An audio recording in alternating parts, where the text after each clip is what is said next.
సంక్షేమ పథకాల విస్తృతికే సర్వే నెలాఖరులోగా 100% ఈ ప్రక్రియను పూర్తి చేస్తాం 2014 సమగ్ర సర్వే వివరాలు నాటి బీఆర్ఎస్ ప్రభుత్వం ఎందుకు వెల్లడించలేదు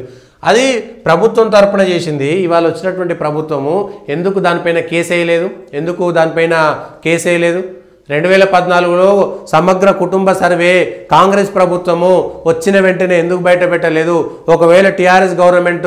అది బయట పెట్టకపోతే అది నిజానికి గవర్నమెంట్ చేసినటువంటి సర్వే గవర్నమెంట్ దగ్గర వివరాలు లేకపోవడం సిగ్గుచేటు ఎవరైతే అధికారులు బాధ్యులో వాళ్ళందరినీ విచారణ చేయాలి కదా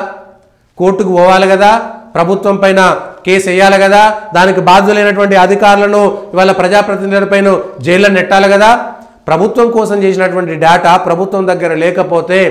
దానిపైన కేసు వేసేటువంటి బాధ్యత దాన్ని విచారణ చేయాల్సినటువంటి బాధ్యత దాన్ని బయట పెట్టాల్సినటువంటి బాధ్యత ఉన్నటువంటి మీరు ఇవాళ దాన్ని రాజకీయంగా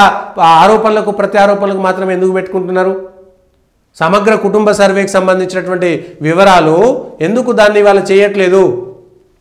2014లో చేసినటువంటి దాన్ని బీఆర్ఎస్ ప్రభుత్వం సమగ్ర సర్వే చేసింది కానీ ఆ సర్వేకి సంబంధించిన వివరాలు బహిర్గతం చేయలేదు ప్రజల ఆస్తులను తెలుసుకొని వాటిని కొల్లగొట్టేందుకు అప్పటి సర్వేను బీఆర్ఎస్ ప్రభుత్వం వినియోగించుకుంది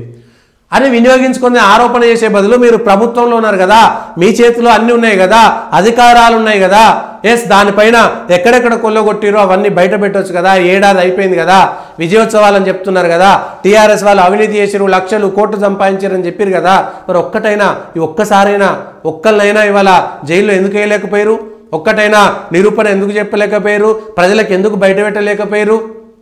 మీ సర్కార్ ఏం మామూలు చేస్తున్నది టీఆర్ఎస్ సర్కార్ చేసినటువంటి అవినీతిని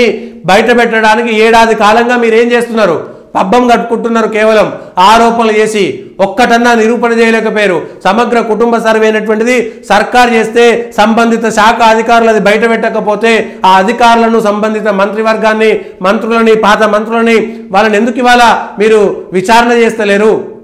దానిపైన ఎందుకు కోర్టులోకి వెళ్ళట్లేదు ఏ విధంగా వాడుకున్నారో చెప్పడంలో ఎందుకు మీరు ఇవాళ ఆ విషయం పైన క్లారిటీ లేదు ఇగో ఇది మీ కాంగ్రెస్ చేసేటువంటి నిర్వాహకం ఆరోపణ చేసి లాస్ట్కు టీఆర్ఎస్ వాళ్ళు మళ్ళీ మీ మీద చేసేటువంటి ఆరోపణలు రేపు పొద్దుగాల ఎన్నో అవినీతులు అక్కడనో ఎక్కడనో మీరే దొరికిపోతారు టీఆర్ఎస్ అవినీతి పక్కన పోయి కాంగ్రెస్ అవినీతి బయటకు వచ్చడం ఖాయం ఇది రాసి పెట్టుకోండి ఎవరో ఒక కాంగ్రెస్ అవినీతికి సంబంధించి బయటపడుతుంది బయటపడగానే మొత్తం కాంగ్రెస్ అవినీతి 1, 2 ఇటుక మీద ఇటుక బయటపడుతుంది టీఆర్ఎస్ పక్కకు పోతుంది కాంగ్రెస్ ముందుకు వస్తుంది మళ్ళా కాంగ్రెస్ పార్టీ నష్టపోతుంది